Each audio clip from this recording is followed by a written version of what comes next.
Profit and loss के कुछ important question करेंगे जो एग्ज़ाम में आए हुए हैं। चलिए स्टार्ट करते हैं। Ram purchase a bike for ₹54,000।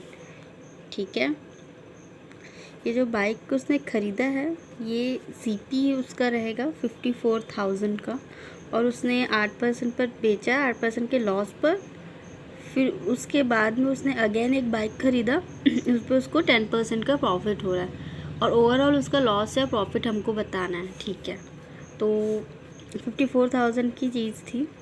पहले तो उसे 8% का लॉस हुआ। 100 में से 8 अगर आप माइनस करेंगे 92 आएगा, 92/100।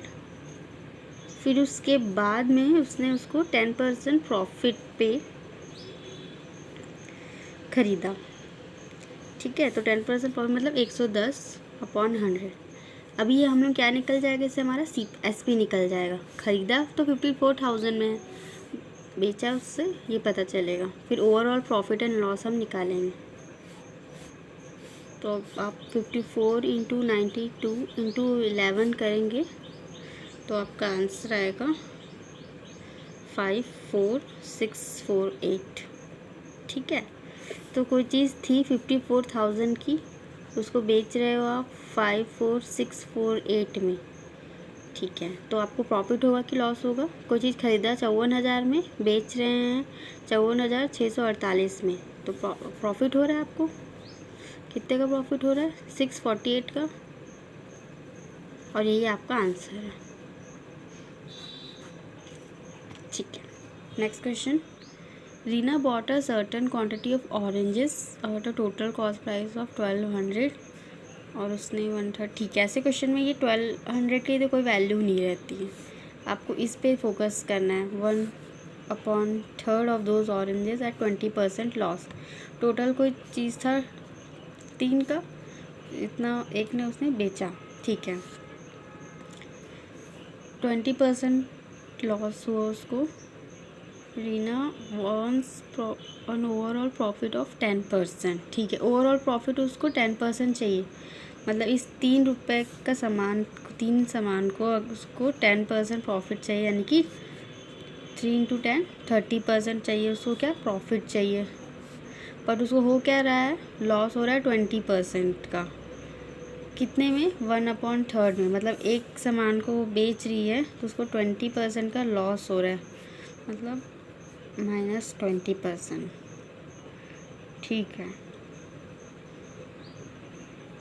If Reena earns an overall profit of 10%, at what % profit did Reena sell the rest of the oranges? ठीक है, रेस्ट ऑफ द ऑरेंजेस 3 सामान था, एक बेच दिया, बचा कितना? 2 बचा। 3 में से 1 माइनस करेंगे, 2 बच रहा है, और इधर उसको चाहिए प्रॉफिट 50% का चाहिए। 2 की वैल्यू है 50%, 1 की वैल्यू हो गई 25%, और यही आपका आंसर है। इजी था ये।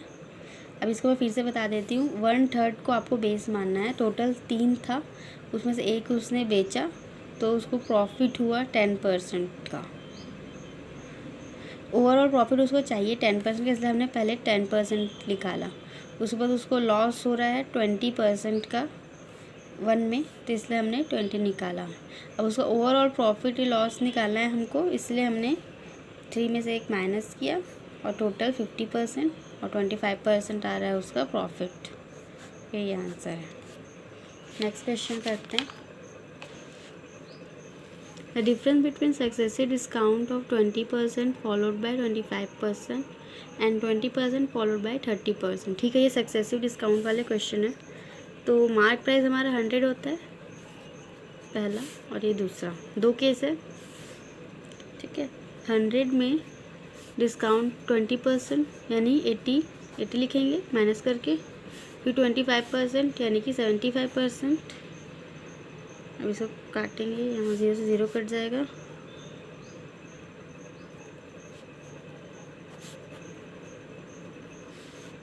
$60 आ रहा है पहले वाले केस में, और सेकंड में मार्क प्राइस 100 रहेगा आपका।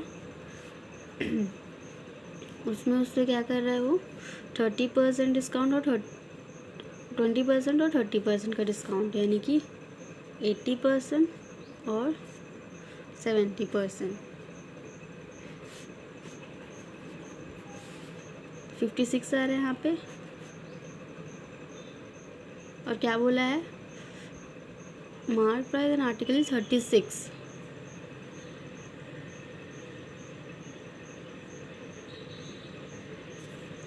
डिफरेंस दिया हुआ है 60 और 56 का।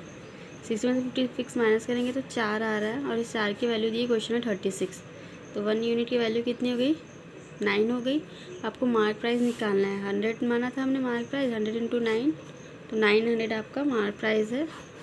यही आपका आंसर है।